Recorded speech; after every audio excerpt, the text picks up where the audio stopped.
Chromosomes are packaged DNA. They are responsible for storing genetic information.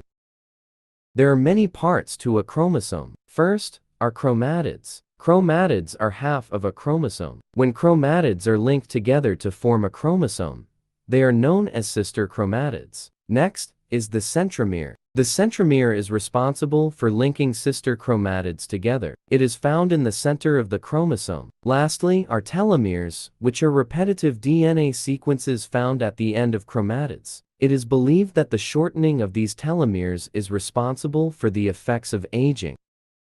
One chromosome means having at least one chromatid. As you can see in this example, the chromosome on the left only has one chromatid, and the chromosome on the right has two chromatids. As long as there is at least one chromatid, it is considered a chromosome.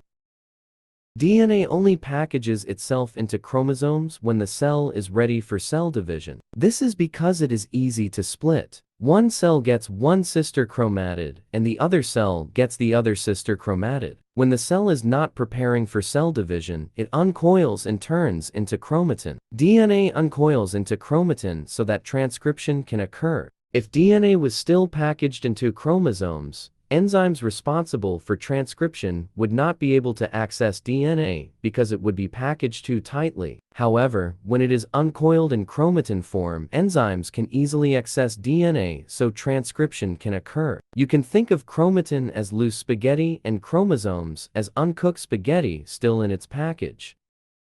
Humans have 23 pairs of chromosomes, which equals 46 chromosomes total.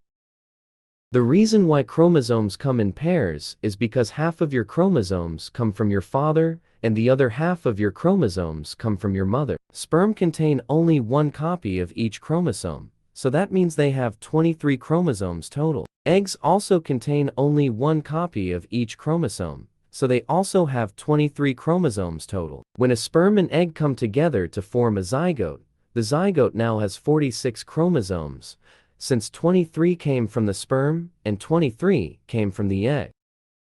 When a cell only has one copy of a chromosome, it is considered haploid. Therefore, sperm and egg cells are considered haploid cells. When a cell has two copies of a chromosome, it is considered diploid. Therefore, zygotes are considered diploid cells.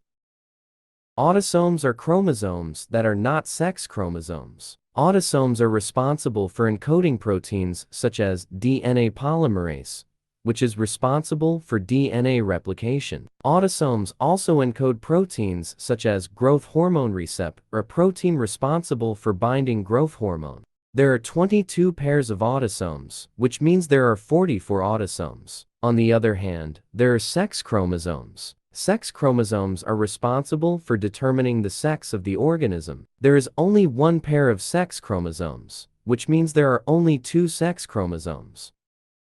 Males have one X chromosome and one Y chromosome. Meanwhile, females have two X chromosomes. Males determine the sex of the child since they have both X and Y chromosomes. If it donates its X chromosome, the child is a female. If it donates its Y chromosome, the child is a male. Females have two X chromosomes, so they will donate an X chromosome no matter what.